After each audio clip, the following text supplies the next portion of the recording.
next song I'd like to share with you is one that I put on my first record, and it came about because I come from a little country town in Australia, about 6 hours inland from Sydney, and I grew up in our house. There was always a piano in our house, and from my earliest memories of playing with that piano and writing my first songs and things like that.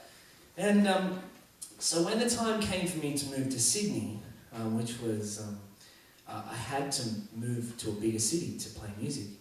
I moved into this little tiny unit, and there was no piano, and I desperately wanted to have a piano somewhere so I could write more music.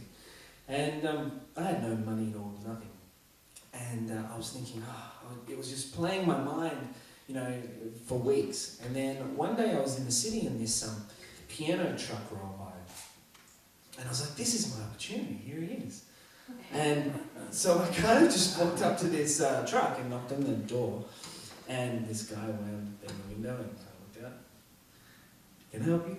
And I said, yeah, I've just moved to the city and I was just wondering, you've got, obviously a piano truck. Would you happen to have a piano somewhere that I could have? And he sat there for a second and he said, well, actually, I'm moving my whole piano shop at the moment, and there's this beautiful old pianola that no one will buy, and I don't really want to move it again, so you can have it. And so he gave me his piano, which was an amazing gift, because this was the first song that I wrote on. And I later on traded the piano as part deposit on the first record that I made. So it was, it all came around in a cycle. And the piano, I think, is still in that studio where I recorded the first record. So it was a very cool thing. Anyway, this is the song that came out of the first. Well, I just released my Disappearing Day record, which is my debut record in Australia. And I'd had my first 2 singles on radio over there as an independent artist, which was, at the time, pretty much unheard of. It was a really cool thing to have that going on. And then I was touring around the country with my band.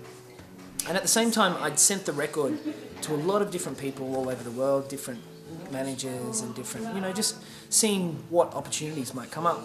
And that was when Tommy Emmanuel's manager reached out to me. She got the record and she played it for Tommy, and then they invited me to come and open for his shows in 2008. And I got that email and I was like, yeah, I've got to do that. So at the time it was a choice between releasing a 3rd single in Australia or using that money to come to the States. And I chose to come to the States, and I'm so glad that I did. It's been such an amazing journey.